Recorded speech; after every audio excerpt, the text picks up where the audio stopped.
Well, good morning, everybody. We're thrilled you're here this morning. If you're just joining us, we are in part 3 of a series that's actually 8 weeks long. Now, if you've been around Access for a while, you know this. We normally do series that are 4, maybe 5 weeks.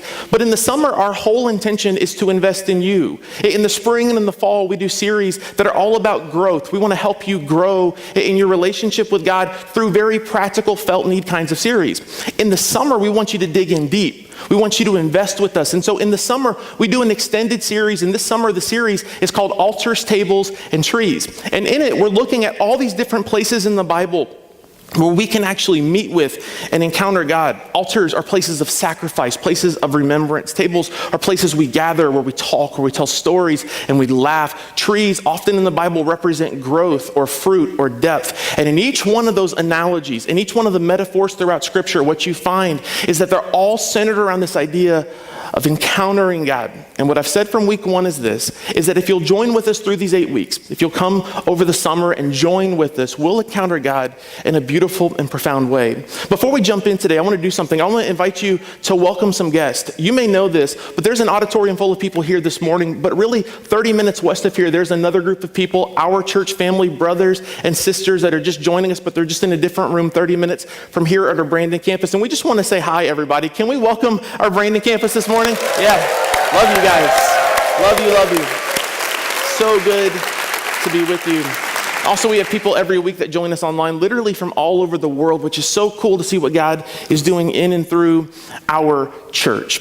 Well, a couple of years ago, my dad and I went on a trip to Fiji, and we were there for a week or a week and a half. And I know what you're thinking. You're like, oh, you must have been suffering for Jesus on the beach. Like, we didn't even see the beach on this trip. We were there to minister, and 3 to 5 times every single day, we were speaking at churches, we were speaking at outdoor events, we were speaking at citywide events, and every single day they had us up in the morning early till late at night, just going hard, preaching about Jesus, showing his love all over the place in Fiji. And after the portion of the trip in Fiji, we had planned to hop across the Pacific a little bit to New Zealand. And we were going to be in New Zealand for a couple days. Now, here's one of the things you know.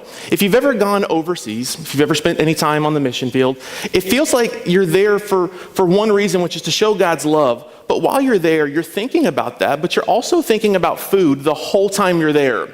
Anyone ever done this before? Like, after a week of eating food that is looking back at you, fish with eyeballs still in it, like, after a week of that, all you can think about is food.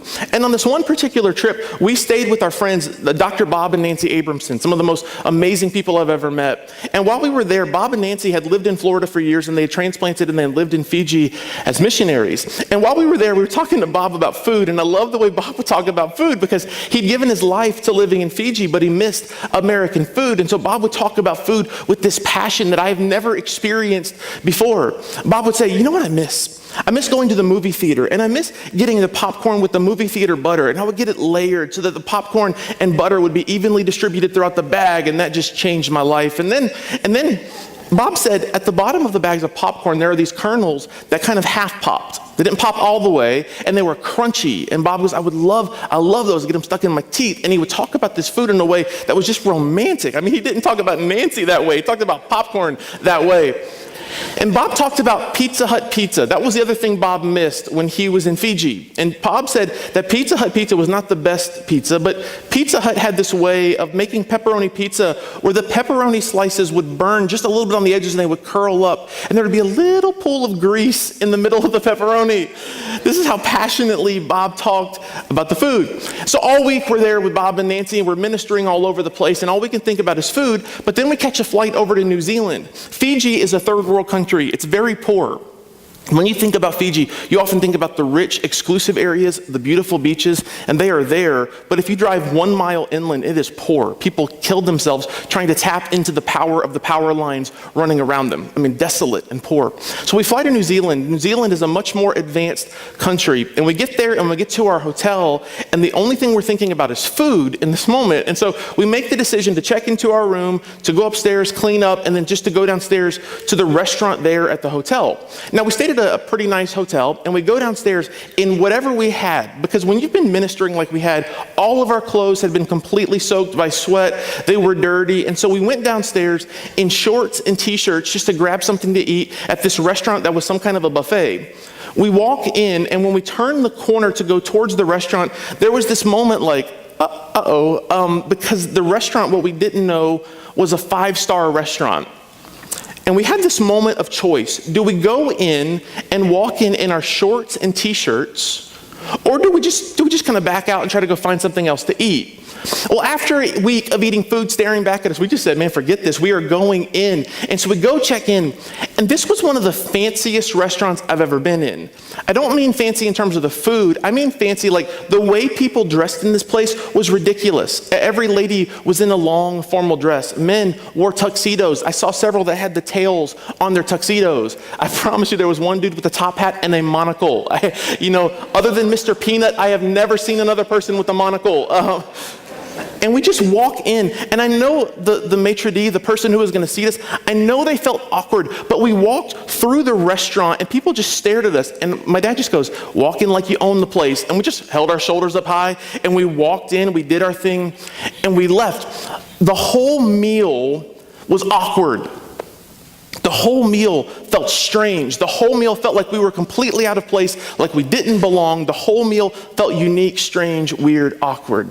Now, all of us have had moments like that in our lives, haven't we? We've all had moments where we felt out of place. We all had moments where someone did something that felt out of character and it made us feel strange. We've all had moments in our life that were just weird, strange, unique kind of moments. And when it's another person, often we can justify it. Often we can rationalize it. We can say they were just having a bad moment, or they just had a lapse in character or a lapse in judgment. We can understand when we have awkwardness relationally. Let me ask you this question. What happens when we have awkward moments, but the awkward moments aren't relationally between people? What do you do when the moments are awkward between you and God? What do you do when you have prayed your heart out?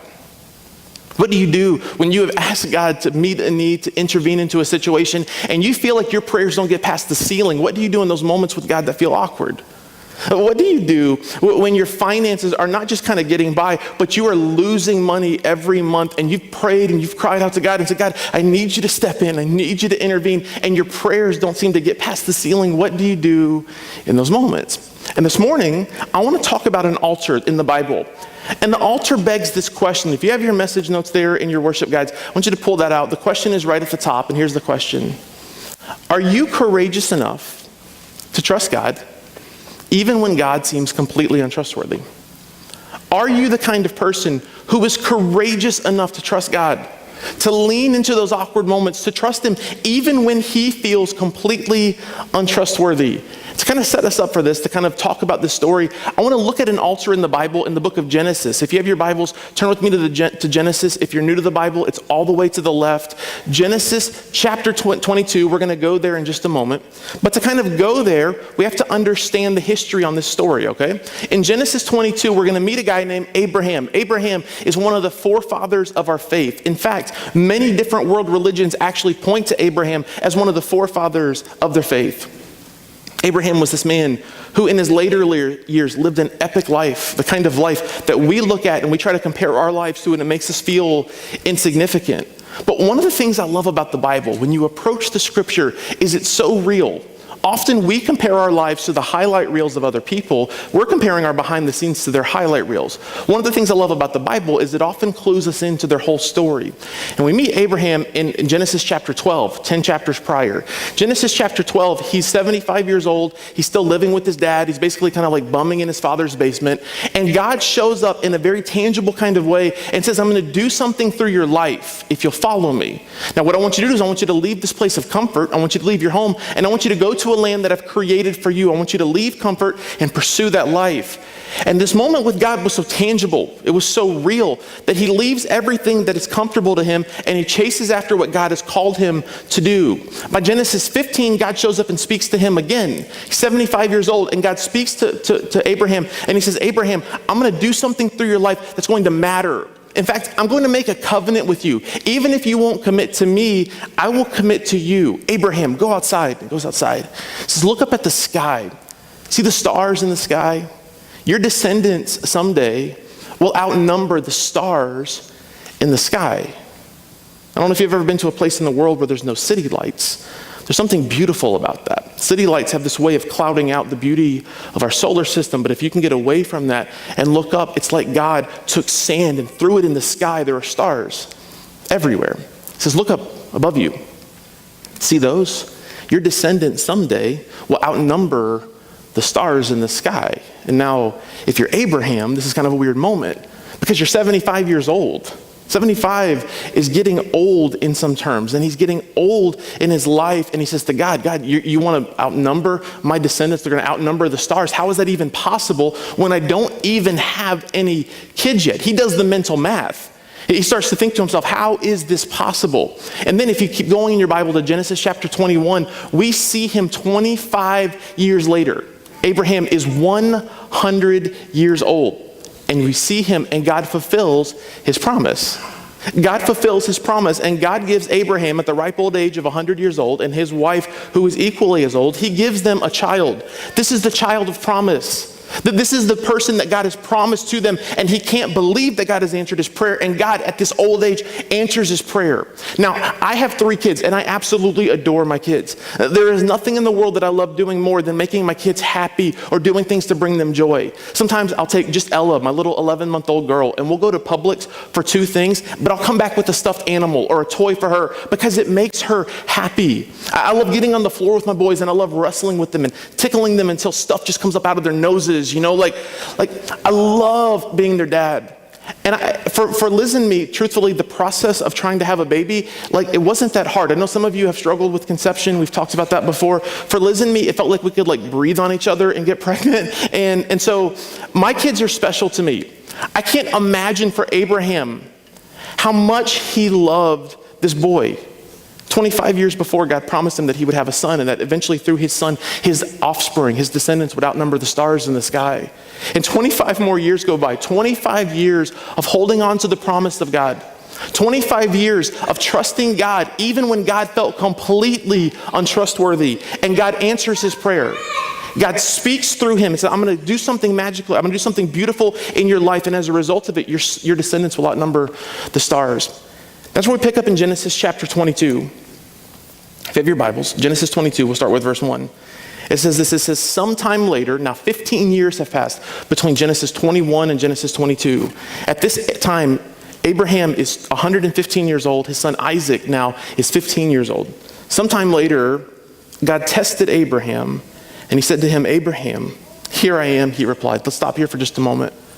If you don't understand verse number 1, the rest of the story is going to mess you up. If you don't get the context of what God is about to do, it makes the rest of the story seem like God is barbaric. Genesis 22 verse 1, God says God is going to test Abraham. Now, one of the things you need to understand is this, is that a good professor at its core will always use a test to reveal in a student the areas of weakness that they have so that they can help strengthen those areas to equip the person to do what they're going to do. God is our perfect Heavenly Father, and God will test us at times to reveal in us the areas of weakness, the areas in our heart that maybe we haven't fully surrendered, to submit to Him, those areas of sin in our life that we continually find ourselves struggling with, those habits, those addictions, those areas of guilt and condemnation and shame that we tend to carry. And so God is going to test Abraham, and I need to understand this. Theologically, there is a huge difference between a test and temptation. Temptation is something the enemy uses to cause you to stumble. Tests are something that God does to reveal the areas that He can use to build you up. And so God's going to test Abraham. So again, verse 1, so sometime later God tested Abraham, and He said to him, Abraham, here I am, he replied. Then God said, take your son, your only son Isaac, whom you love, and go to the region of Moriah. Sacrifice him there as a burnt offering on one of the mountains I will tell you about. Now hold up. I grew up in ministry, and my dad, my whole life, has worked with kids. And there are some verses in the Bible, there's some stories in the Bible that you teach kids that are just awesome. The story of Joseph, the story of Daniel and the lion's den, David and Goliath. You don't really teach this one to kids. How many of you want God to use your mom and dad? It's just an awkward kind of moment. And there's no way to sugarcoat this. There's no way to make this story pretty. God says to Abraham, I made you a promise. When you were 75 years old, you were living in your dad's basement. Remember that? And I promised you I would use you, and I would give you descendants that would outnumber the stars. You remember that promise? Yeah, okay, now you finally got one. 15 years ago, he's 15, he's going into high school. It's gonna be awesome, except I want you to kill him. How do you sugarcoat this? Now look, this is me. If this is me in this story, I can't imagine trying to obey God in this moment. I love my kids. I would fight with God. That fight would drag on for days. There would be nights where I couldn't sleep because I tossed and turned all night, imagining losing a child. If you know any of my story with my wife, we lost a baby late into a pregnancy one time, and it was devastating to me.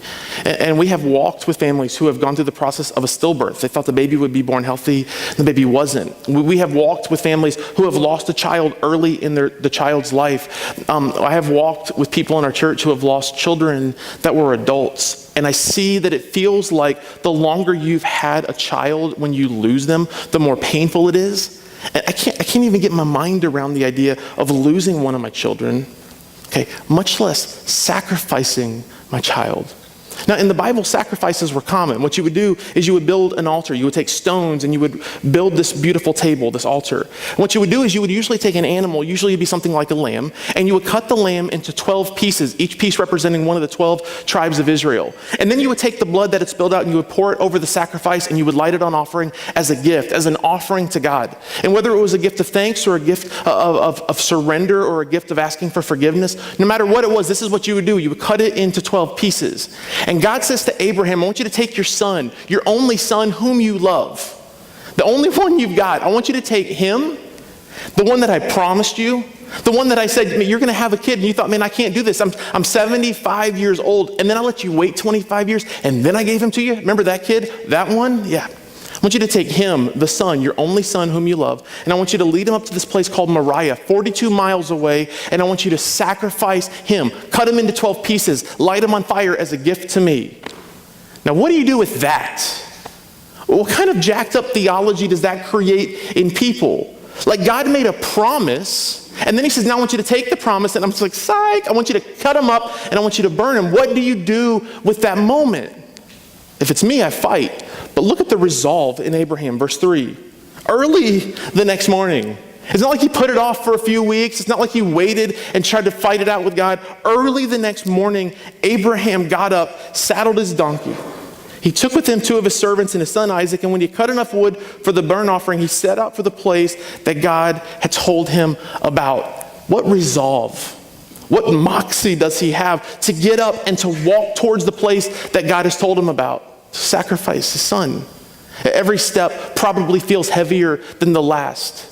During the day, the heat of the Middle Eastern sun paired with the dust of the ground was painful, like drudging himself step after step after step. And Moriah was 42 miles away, which if you took 3 days with no breaks, it would take you 3 full days to get there. And every step of the way, you can imagine what's going through Abraham's mind. At every step of the way, you imagine the things that he's thinking. If this story were a movie, I could imagine this being a dramatic scene where you've got someone strumming a guitar off to the side and he's walking. And as he's walking, you're seeing these flashbacks float through his mind. The first day that he saw his son because he was born healthy. The day he looked to his wife and began to cry and said, he's so perfect, he's so lovely, he's so beautiful. The first bottle he drank, the first solid food that he ate. The time he began to crawl, the time that he pushed back off of the couch and stood by himself for 3 seconds before falling over. His first steps, him walking, him talking, him saying mom and dad and knowing what words mean. His first day of kindergarten where mom and dad bawled their eyes out and said, you just go, I love you. All those moments flash through his head, scene after scene flashes through his head as he leads his little boy, his only son whom he loves, towards this place in Moriah. One of the things I love about the Bible, though, is it doesn't really talk about Abraham's feelings. In fact, all throughout Scripture seems a lot less interested in how you feel, and it seems much more interested in how you respond in those moments when you feel like God is untrustworthy. So I asked the question earlier, and this is the question I want you to wrestle with all day. It's, are you the kind of person who is courageous enough to trust God even when God feels completely untrustworthy? Verse 4, on the third day, Abraham looked up and he saw the place off in the distance. I can imagine the knot in his throat and the feeling he had in his gut. Verse 5, he said to his servant, stay here with the donkey while I and the boy go over there. Now I want you to pay attention to this. He says, we will worship and then we will come back to you. Now, two interesting thoughts from this verse. The first one is this. Abraham had a very unique theology of worship. Now, I don't know if you often think about what you think about when you think about God, but what you think about when you think about God matters. That's what theology is. So often we spend time thinking about things in our life that entertain us, things that bring us pleasure, and things that bring us joy. But Abraham has obviously spent a lot of time thinking about who God is. And the reason you need to spend time thinking about who God is in these moments of crisis, in these moments of uncertainty, you can rest in the unchanging character of who God is. And he goes up the mountain to worship. And when he gets up there, he knows there's not going to be a band that plays like our band.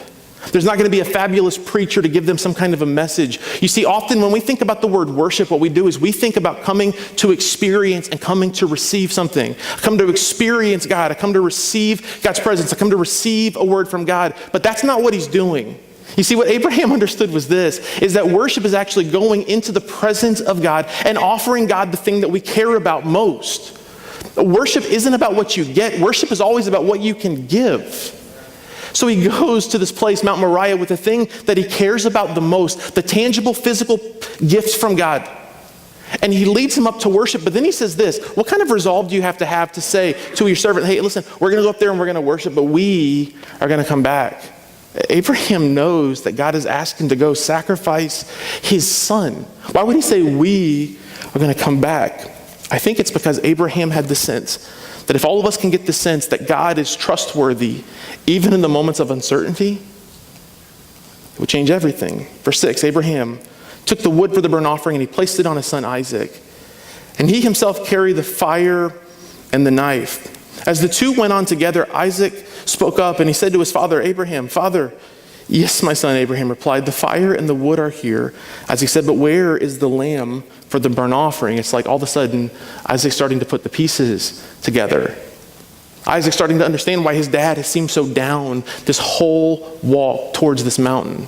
Hey, where's the lamb we're going to sacrifice? And his father takes this hard gulp. God will provide in these moments.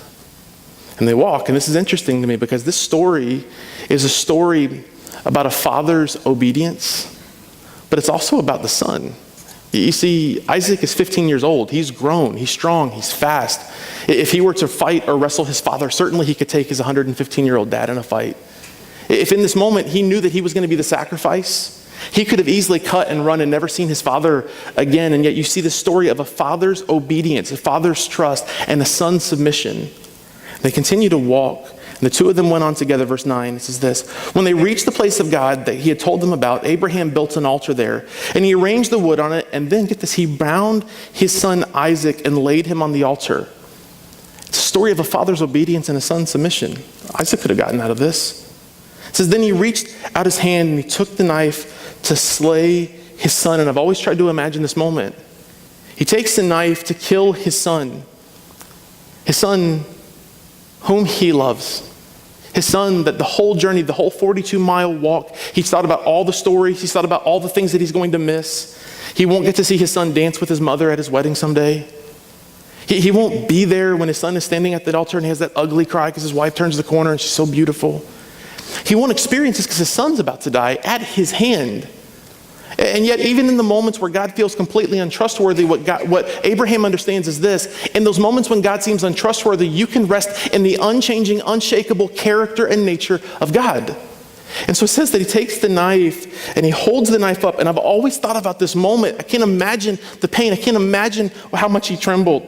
But he laid his son on the wood, on the altar, and he took the knife and he reached his hand out to slay his son. But an angel of the Lord called to him from heaven, Abraham, Abraham. And I can imagine this moment where he releases the knife and he thinks to himself, oh, thank you, God, I can now rest in your promises. You made a promise. I'm always willing to obey, but I can trust you even in the moments of uncertainty. Abraham, Abraham, here I am, he replied. Do not lay a hand on the boy, he said. Do not do anything to him. Now I know that you fear God because you have not withheld from me your son, your only son. Verse 13, and Abraham looked there, and in the thicket he saw a ram caught by its horns. And he went over to look at the ram and he sacrificed it as a burnt offering instead of his son. So Abraham called that place, the Lord will provide. And to this day it is said, on the mountain of the Lord it will be provided. Interesting little subnote for those of you who are like history nerds. This same place is actually the place that many years later the temple in Jerusalem would be built on. It's the place where the city of Jerusalem would later surround. It's the same place where later another son would be led up to a place where he would eventually be the sacrifice. It's interesting the way this story is written because Isaac in this story has to carry the wood that eventually he thinks he's going to be sacrificed on. Some thousands of years later, Jesus becomes the person carrying the wood of the cross on his back as he's led. But in this story, there's no ram in the thicket. There's no sacrifice because Jesus is the ram. He's the one to be sacrificed. And it's interesting to me, so often we have this picture of the crucifixion, of Jesus going to die and God the Father in heaven kind of like turning his back and running from the moment. If you've seen the movie The Passion of the Christ, a tear falls from heaven. In this moment, in this story, we find, and all throughout the scripture, we find that that's not actually a beautiful, perfect portrayal of what actually happened.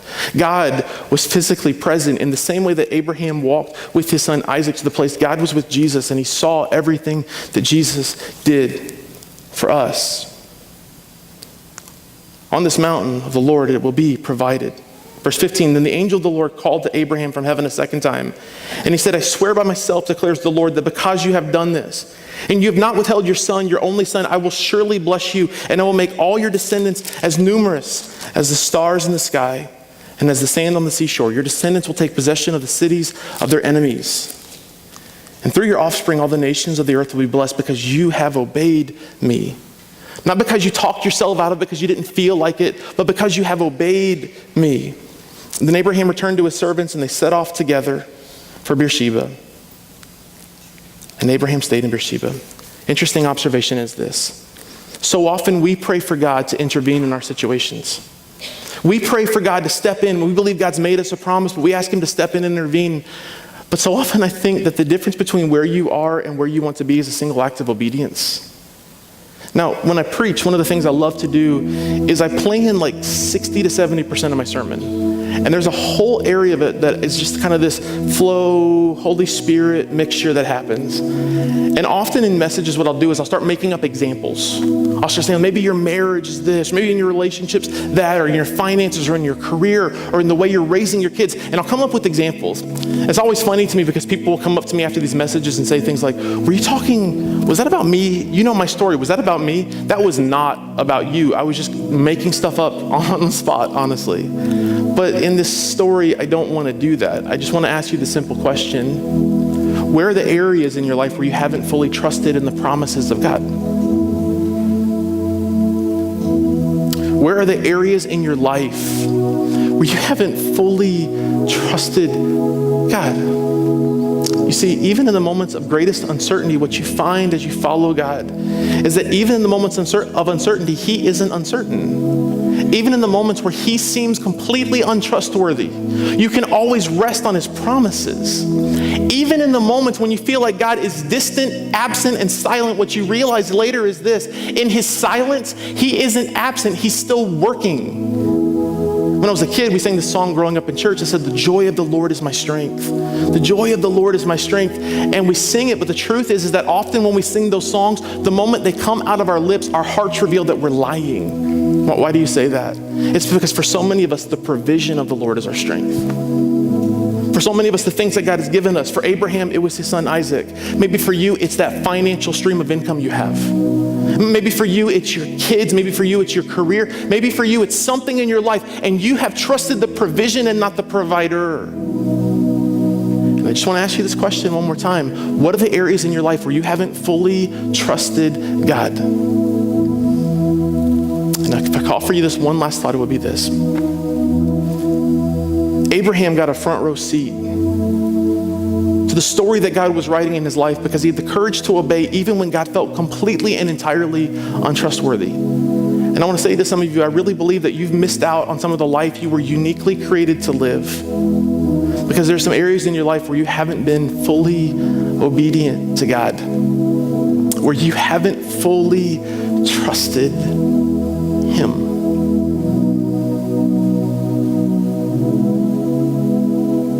You know what that is. Abraham got a front row view because he was willing to trust God even when God seemed uncertain. For some of you, it's going to mean that you trust God when the relationship falls apart. For some of you, it's going to mean that you trust God when the baby that you want so bad takes forever to conceive, and maybe it doesn't even happen the way you imagined it would happen. For some of you, it means you're going to have to trust God even though the person you love has passed away this year. For others of you, you're going to have to trust God because your finances seem tight. And no matter what your situation is, you have to understand something. That even in the moments of uncertainty, God isn't uncertain. Even in the moments when God feels completely untrustworthy, what you find when you follow Him is that He reveals His character and nature, and He is always trustworthy. So what are the areas in your life when you haven't fully trusted Him?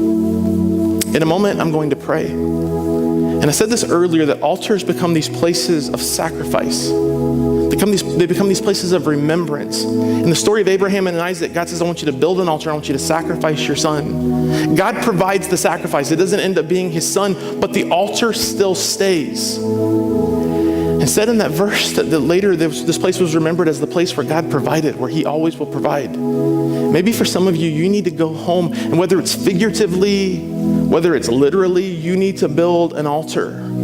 A place where you're willing to lay yourself down, your desires down. And instead of trusting the provision of God, you trust the provider Himself. Maybe for some of you, you need to build a place, something tangible that you see that reminds you that you no longer have to trust you or what you can accomplish by yourself. You see, God wants to do the supernatural in your life. He's waiting on you to do the natural. He'll come along and do the super. So would you join me in this pursuit of God, of building altars and saying, God, I'm willing to lay everything down for you. And even in the moments when you seem untrustworthy, I'll rest on your promises and know that no matter how uncertain my world feels, I can trust you. Are you courageous enough to trust God, even when He seems completely untrustworthy? Let's pray. God, for some of us, we know immediately the area of our life where we haven't fully surrendered to you. Give us the courage to trust you with that. God, I thank you that we were created to live lives of worship, but not worship where we just experience you, but worship the way Abraham experienced it with you, where we're going to give something to you. God, for some of us, the truth is that life has felt uncertain. Life has been full of these awkward moments that didn't make sense. Yeah, God, I thank you that even in the moments when you seem untrustworthy, even in the moments when you seem uncertain, we can rest in your promises. God, I thank you for the example we have in Abraham and Isaac. You made Abraham a promise and you said to him, I will make your descendants that which outnumber the stars. And even when you seemed uncertain, you had a plan the whole time. God, I thank you that sometimes when we feel like you're silent, I thank you that it doesn't mean you're not active. I thank you that we can trust you even when everything else around us screams that you're not trustworthy. Give us the courage, God, to be the kind of people who surrender our lives wholly, fully, and completely to you. And God, I thank you that as a result of that, we will experience a depth in our relationship with you, so much different than anything we could ever wrap our minds around. We thank you for that, God. With your head still bowed and your eyes still closed, before we go, I want to make sure that you've had a decision to surrender your life to Jesus. Maybe you're here and you've just never made a decision to surrender your life to God. Maybe you're here and you're like a lot of people from the South. You prayed a prayer as a kid, but you have run so far away from that relationship with God, and right here today you want to start over. If that's you and you just know that you're not right with God, but right now you want to get right with him, I want to pray with you. Would you say, Jason, I want you to include me in this prayer by just raising your hand right now? Jason, this is me. I'm not right with God, but I want to get right now. Wow. So many people. Thank you. Jason, this is me. Wow. Thank you. I'll give you 3 more seconds. If this is you, just raise your hand. Let me know. In a moment, those of you who raise your hand, I want to pray with you, and I want to say this to you. Praying a prayer doesn't make you a Christian, but surrendering your heart to the Lordship of Jesus does. So I'm going to pray this, and as I pray it, I'm going to ask you in your own heart to pray this with me. But don't just say the words, but I'm going to ask you with everything you have to mean it with your heart. Would you pray, Heavenly Father, thank you that you love me. And you love me so much that you did the unthinkable for me by sending your son Jesus to be the sacrifice for my sin. Because Jesus came and lived and died on the cross and rose again from the dead, I can receive forgiveness of my sin and I can live a new life in you. So Jesus, today, right here, I make this decision. I surrender all of me to you. I confess that I've sinned. I confess that I've messed up and my sin has separated me from you. But because of your great sacrifice, Jesus, I can receive life in you. So I surrender all of me to you. And from this day on, I give you my life. Thank you for that gift, God, in Jesus' name. Amen. Hey guys, we just had a lot of people make that decision. Can we celebrate that together, everybody? Love it. Love it, love it, love it, love it.